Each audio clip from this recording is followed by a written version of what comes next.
Alexandra Grant is an American visual artist who examines language and written texts through painting, drawing, sculpture, video, and other media.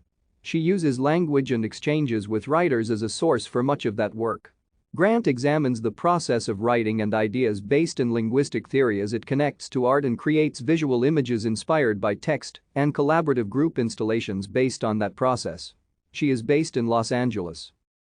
Grant was born in Fairview Park, Ohio, to a Scottish geology professor and a political science professor, American Foreign Service diplomat, and educational administrator based in Africa and the Middle East.